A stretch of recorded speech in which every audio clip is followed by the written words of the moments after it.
दर्शकों, जैसा कि आप सभी जानते हैं कि आज भारत रत्न से सम्मानित बाबा साहेब डॉक्टर भीमराव अंबेडकर जी की जयंती है। जी हाँ दर्शकों, भारत रत्न से सम्मानित बाबा साहेब डॉक्टर भीमराव अंबेडकर जी के व्यक्तित्व और योगदान के बारे में आज हमारे साथ ऑनलाइन माध्यम से जुड़ रहे हमारे बहुत ही खास मेहमान उत्तम खोबरागड़े जी, जो कि महाराष्ट्र कैडर के रिटायर्ड आईएएस अधिकारी हैं। और साथ ही आप डॉक्टर भीमराव अंबेडकर जी के बारे में पूरे देश में जन जागरण का काम भी कर रहे हैं। बहुत बहुत स्वागत है सर आपका डीडी मॉर्निंग शो में। धन्यवाद। धन्यवाद। स्वागत है सर आपका। और हम सबसे पहले जानना चाहेंगे डॉक्टर BR अंबेडकर जी के जीवन और उनके विचारों को अगर देखते हुए हम बात करें, द क्वेस्ट फॉर जस्टिस को आप सिंपल वर्ड में कैसे बताएंगे? बाबा साहब अंबेडकर का पूरा जो संघर्ष था वो जस्टिस के लिए था और उन्होंने जस्टिस के बारे में बताया। Justice encompass equality, liberty and fraternity. Justice का मतलब जो कायदे से लीगली और एज ए ह्यूमन बीइंग जिनको जो अधिकार दिया है वो मिलना चाहिए। और उनके लिए उन्होंने संघर्ष किया, स्टार्टिंग फ्रॉम महाड़ में जो सत्याग्रह किया, उसके बाद पॉलिटिकल स्ट्रगल किया। उनका मुख्य उद्देश्य ये था यहाँ की जो जनता है, यहाँ का जो समाज है, उनको न्याय मिले। और न्याय का मतलब है उनको जो अधिकार है, कायदे से दिया हुआ अधिकार या नेचुरल राइट्स, उनके लिए उन्होंने पूरे जीवन में कॉन्स्टिट्यूशनल तरीके से संघर्ष किया है जी। और पूरा उनका जो स्ट्रगल है, it started with the Mahad Satyagraha. फिर राउंड टेबल कॉन्फ्रेंस में उन्होंने दलितों की जो अपने पॉलिटिकल राइट्स के लिए जो ये किया, वहां स्ट्रगल किया। और उनके बाद यहाँ तक की जो कॉन्स्टिट्यूशन उन्होंने बनाया, उसका मेन थीम है justice, social, economic and political.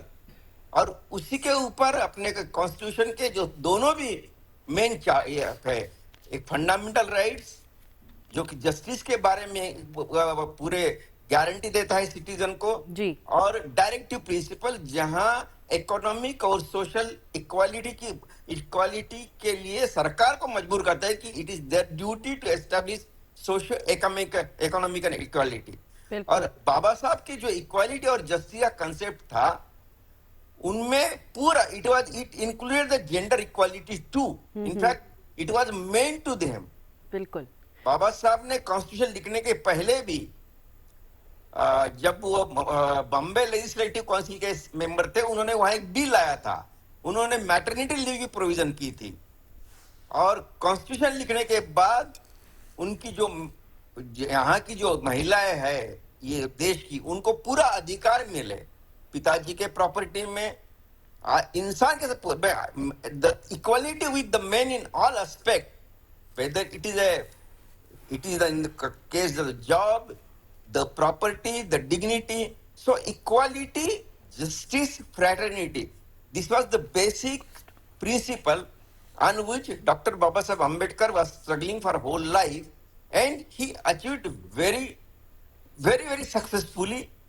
Not only that, तो इनकी जो प्रोविजन है उसके लिए सरकार पे जो ये जवाबदारी है, उन्होंने भारत के जो राज्य घटना है कॉन्स्टिट्यूशन, उनमें उनकी उस प्रोविजन की।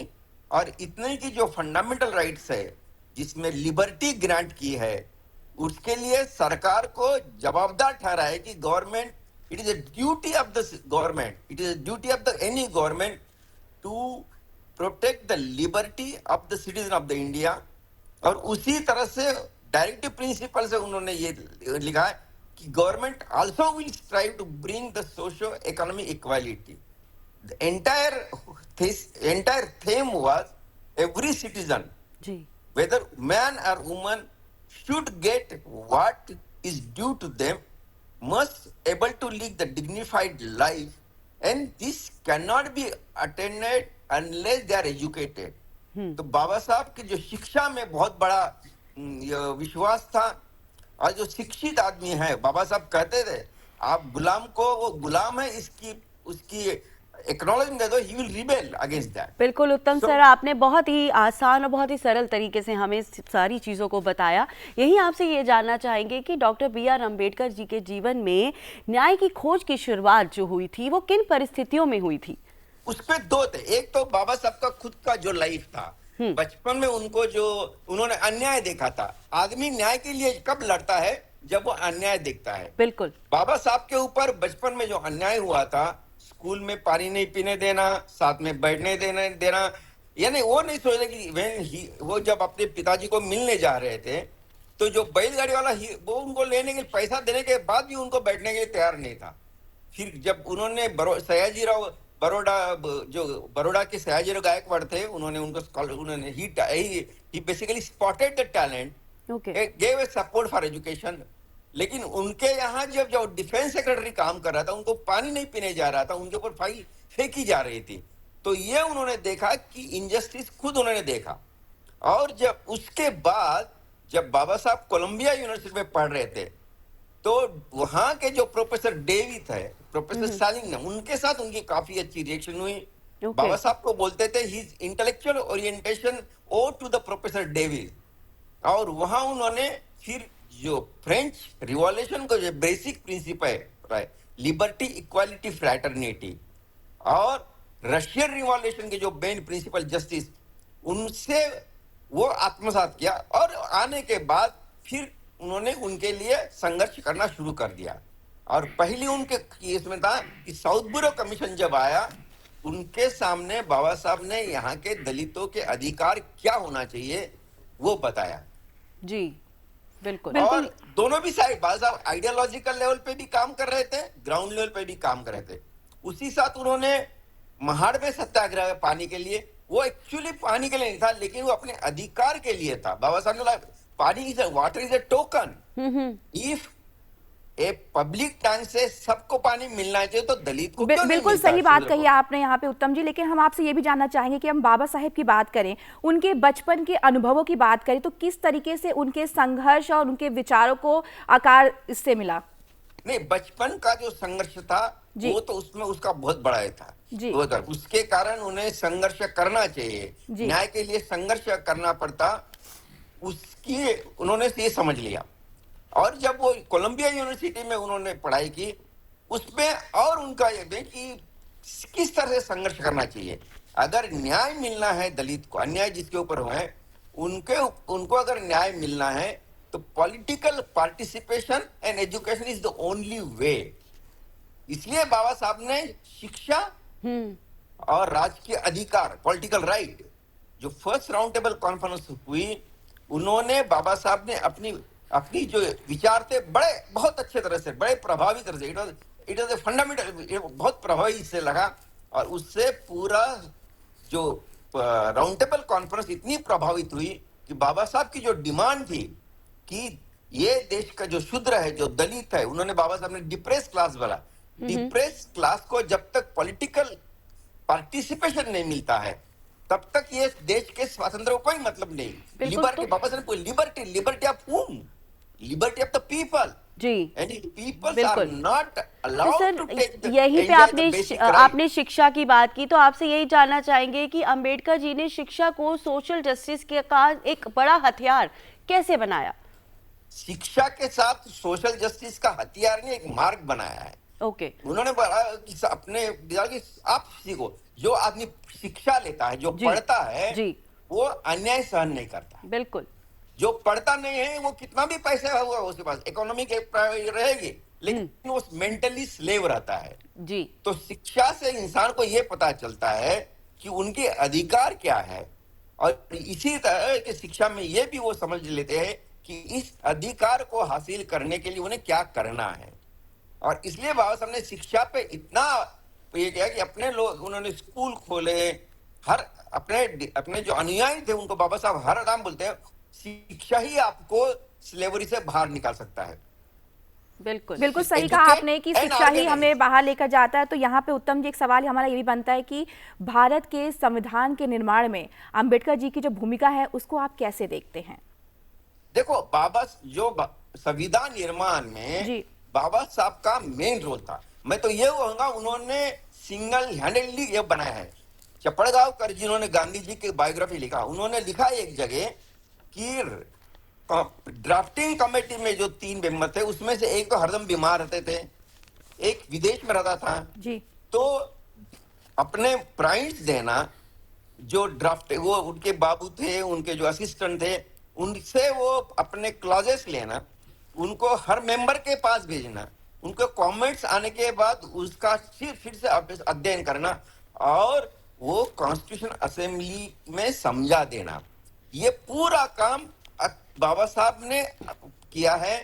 चपड़गांवकर जिन्होंने गांधी जी की आत्मचरित्र लिखा, उन्होंने बोला कि virtually he frame the Indian constitution single handedly.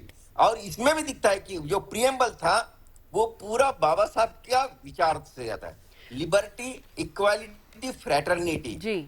ये जो मूल, ये बाबा साहब ने जब पहली जो मीटिंग हुई ड्राफ्टिंग कमेटी के, तो घर से आते हुए कोर्ट में कागज लगा, अपने कोर्ट के जेब में रखा था और वही उन्होंने वहां रखा और समझा दिया कि लिबर्टी, इक्वालिटी, फ्रेटर्निटी। जी। जब तक ये 3 प्रिंसिपल पे ये देश का प्रशासन चलना चाहिए और उनको incorporated it in the constitution, liberty. बिल्कुल। तो सर, अगर यही हम बात करें महिलाओं की, तो उनके अधिकारों के लिए अंबेडकर जी ने कौन कौन से समाज में महत्वपूर्ण कदम उठाए? बाबा साहब वो जब जस्टिस की बात करते थे बाबा साहब, इट इंक्लूड द महिलाएं।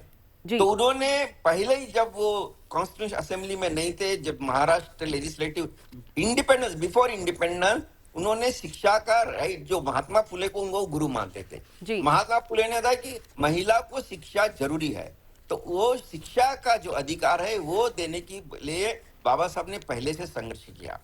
उन्होंने पहला बिल लाया बॉम्बे लेजिस्लेटिव असेंबली में, जिसमें उनको मैटरनिटी लीव मिलना चाहिए। अपनी जो देखे यूरोपियन में महिलाओं को वोट का अधिकार, मतदान का अधिकार के लिए कम से कम 100 साल संघर्ष करना पड़ा। बाबा साहब ने अपने राज्य घटना में सेम डे उन्होंने जितने अधिकार आदमी को दिए इतने ही महिलाओं के दिए। उससे आगे जाके उनका उद्देश्य था कि हिंदू कोड बिल बनाना। हिंदू कोड बिल में क्या था? हिंदू कोड बिल में यह था कि महिलाओं को पूरे अधिकार मिले, अपने पिताजी के प्रॉपर्टी में राइट्स मिले। जब तक महिला इकोनॉमिकली इंडिपेंडेंट नहीं होती तब तक वो डिग्निटी से नहीं जी सकती। बिल्कुल सही बात कही यहाँ पे आपने सर। तो आपसे बस यही जानना चाहेंगे अब हम कि आज के भारत की अगर हम बात करते हैं, तो क्या B.R. अम्बेडकर जी के जो समानता और न्याय का जो ये सपना है, क्या हम इसे साकार कर पा रहे हैं?